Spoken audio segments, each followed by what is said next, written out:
Olá a todos! Nesse vídeo, vou apresentar uma introdução ao Arduino, mostrando seu hardware, sua ferramenta de programação e alguns exemplos. Esse vídeo foi preparado por mim, Guilherme, o Raul e a professora Daniela da UFSC. O Arduino é uma plataforma de desenvolvimento em eletrônica e programação. Em seu ecossistema, ele possui kits de hardware e também ambiente de programação. Ele foi criado em 2005 por professores de design na Itália. O objetivo era de uma plataforma barata, funcional e fácil de utilizar. O Arduino pode ser utilizado para testar viabilidade de ideias e como ferramenta de estudo. Você pode receber dados de sensores, processar e controlar luzes, alarmes e motores. Ele tem diversos adeptos, principalmente estudantes e pessoas interessadas no mundo maker e do-it-yourself. Um dos kits mais famosos, o Arduino Uno, foi lançado em 2010 e continua sendo amplamente fabricado. Se vocês entrarem em arduino.cc e clicarem em Recursos e Produtos, vocês podem ver os kits oficiais da Arduino. Além disso, existem algumas fabricantes que fabricam os chamados Shields, que são kits compatíveis com os barramentos de algumas famílias do Arduino, por exemplo, do Uno. Cito como exemplo os shields de LCD, tela touchscreen, protoboard, datalogger com cartão SD relógio e relés. Também existem algumas fabricantes que montam kits com outros hardwares, por exemplo, outros microcontroladores e os adequam à plataforma Arduino ou semelhante. Cito como exemplo os kits Bluefield com STM32, os kits com os ESP32 e ESP8266 e kits Launchpad da Texas Instruments. Os kits de desenvolvimento do Arduino são em hardware livre, ou seja, você pode montar ou vender seu próprio kit. Porém, o nome Arduino é uma marca registrada e você só pode utilizá-la com autorização. Vamos agora observar como que é o hardware do Arduino Uno. A fabricante ela fornece, aqui na guia de documentação, os esquemáticos e arquivos de manufatura em Eagle.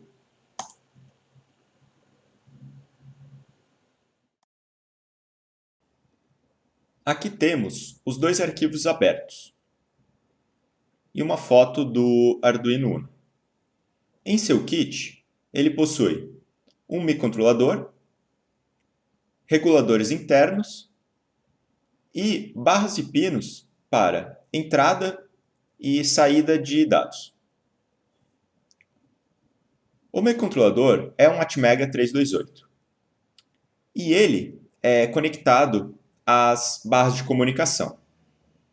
Na parte superior, há a barra de sinais digitais, com níveis baixo de 0 e alto de 5 volts.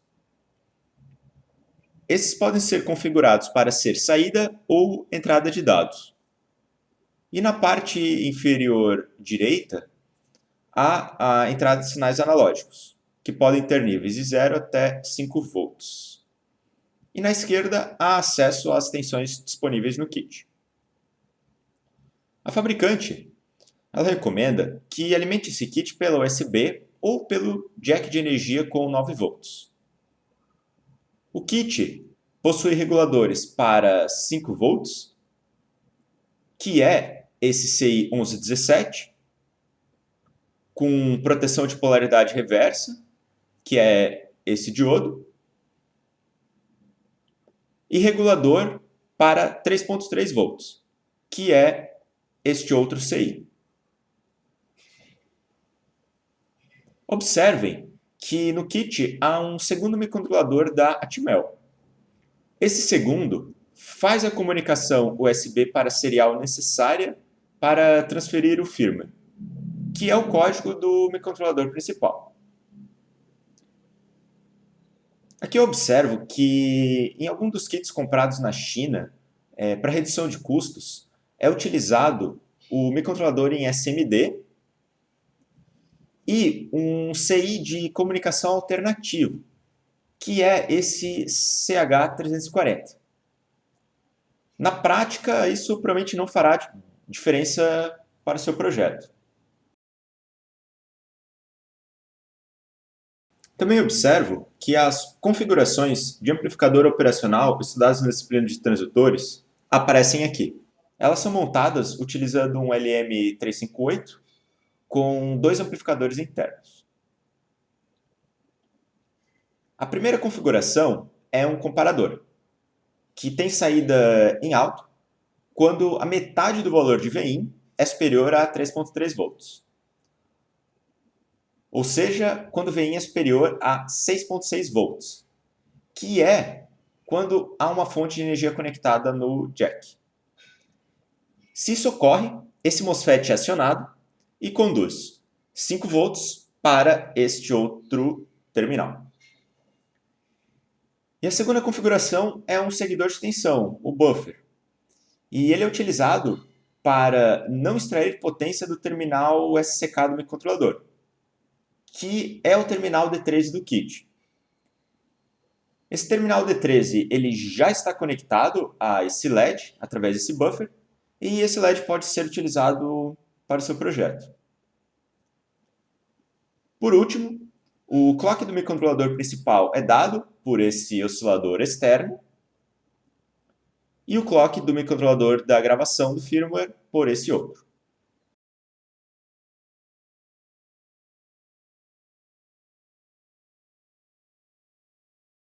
Nós recomendamos que você considere para seu projeto kits compatíveis com o protoboard. Isso irá gerar uma facilidade na montagem. Recomendamos o uso do Arduino Nano, que possui o mesmo hardware do Arduino Uno. A única diferença na utilização de componentes SMD e uma montagem menor. E caso você necessite de Wi-Fi, utilize o ESP8266. E caso necessite de Bluetooth e ou Wi-Fi, utilize o ESP32.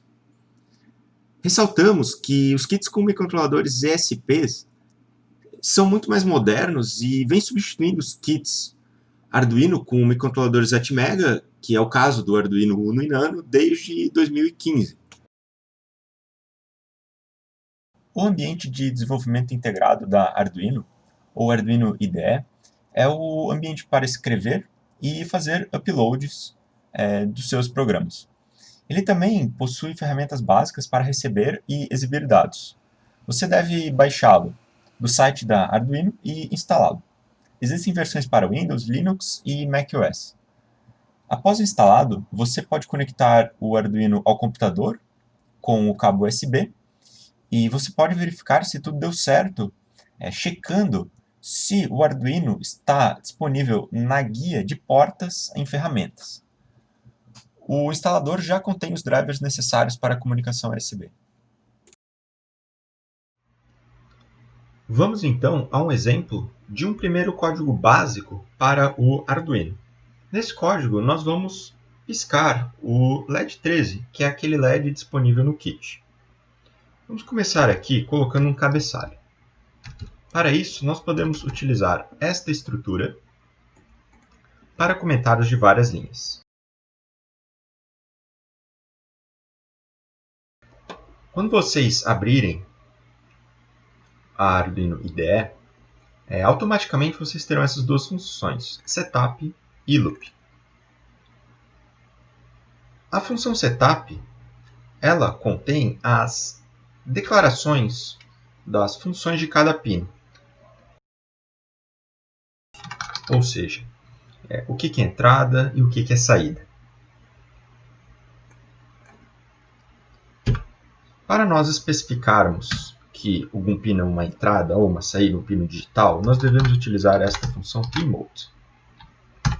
Então, no nosso caso, utilizaremos o pino 13, que é onde está conectado o LED disponível no kit, e ele será uma saída. Para deixar esse código mais organizado, vamos definir uma variável. Vou dar o nome de LED Kit. E utilizamos define para definir que o LED Kit ele tem o valor 13. E aqui eu já vou explicar uma diferenciação, é que se nós utilizarmos define, nós especificamos que este conjunto, LED Kit, esta palavra, sempre terá esse valor e ele não pode ser alterado durante o código. Se nós quisermos criar uma variável, nós precisamos utilizar uma outra notação. Por exemplo, uma variável inteira, nós devemos utilizar int. Então, vamos criar uma variável de tempo, que vai ser uma variável inteira. Como é uma variável, nós precisamos utilizar o igual e também o ponto e vírgula. Assim como em cada função, também devemos utilizar o ponto e vírgula. A função setup ela roda somente uma vez no início do código. A função loop ela roda de maneira recursiva. Aqui que vai o código principal.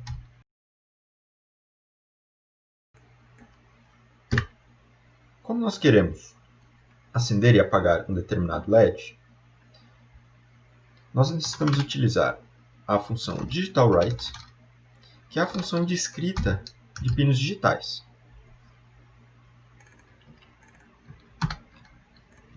E ela necessita de dois argumentos, que é o pino que vai ser manipulado e o valor que ele recebe. Então, no caso, esse pino vai receber o valor high, que é o valor de 5 volts. Como nós queremos que esse LED pisque, nós precisamos introduzir aqui um delay. Essa função de delay ela é em milissegundos. Então, daremos um delay de 100 milissegundos.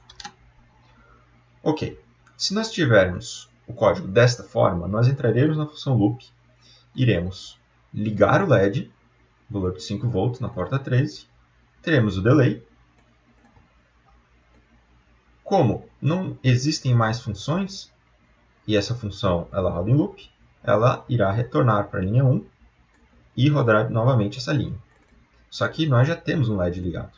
Então, se nós queremos que esse LED pisque, nós precisamos da seguinte estrutura. Ele liga, aguarda um tempo, ele desliga e ele aguarda novamente um tempo. Ok.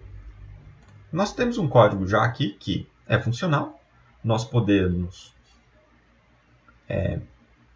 compilar esse código, que é neste primeiro botão, onde está escrito verificar. Vejam que no canto esquerdo ele compilou com sucesso. Antes de descarregar, sempre verifique se a porta COM e também o kit correto eles estão selecionados no menu de ferramenta. Clique na seta para fazer o upload do código na placa. Ok, temos então o LED do kit já piscando nesse intervalo de 100 milissegundos. Certamente a aplicação de vocês ela necessitará de um código muito mais comprido que isso.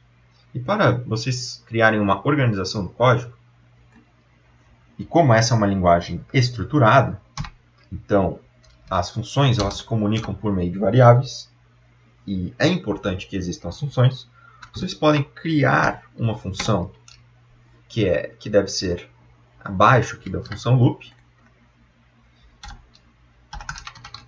E nesse caso, vamos criar uma função piscar LED.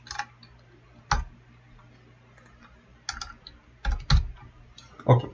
Vejam que eu declarei uma piscar LED e entre colchetes coloquei o que essa função deve realizar.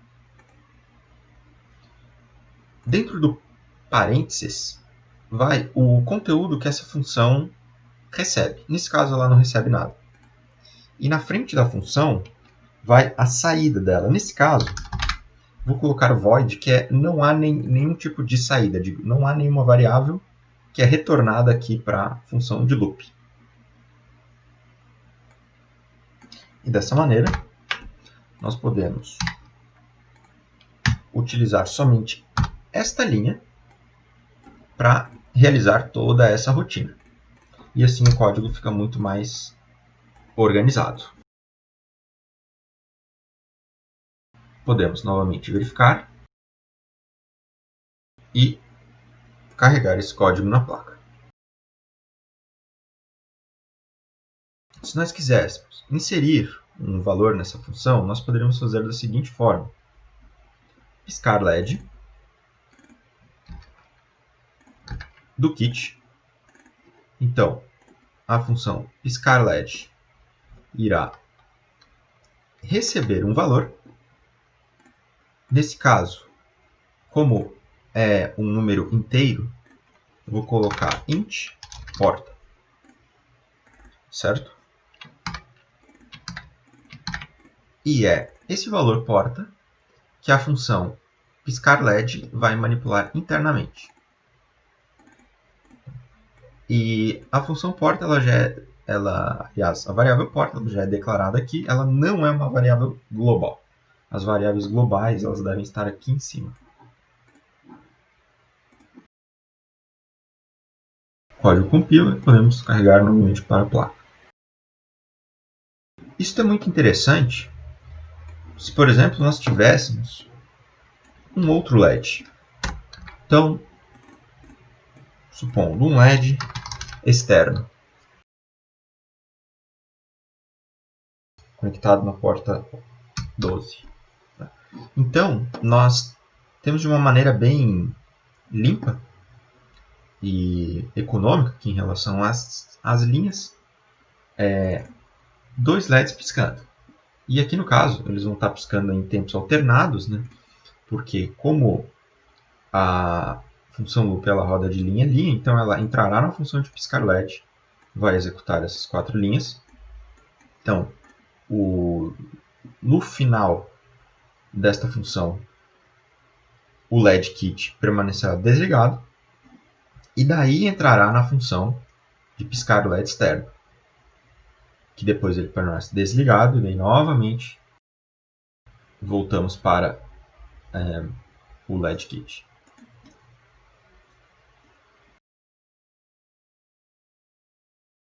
Veja também os exemplos básicos que a fabricante disponibiliza na própria IDE e também as referências de funções do site. Além disso, a comunidade do Arduino é bastante grande e você poderá encontrar outros exemplos interessantes pela internet. Como alternativa à IDE, você também pode utilizar o Android ou o próprio navegador. Bom, é isso. Nós esperamos que esse vídeo tenha te ajudado.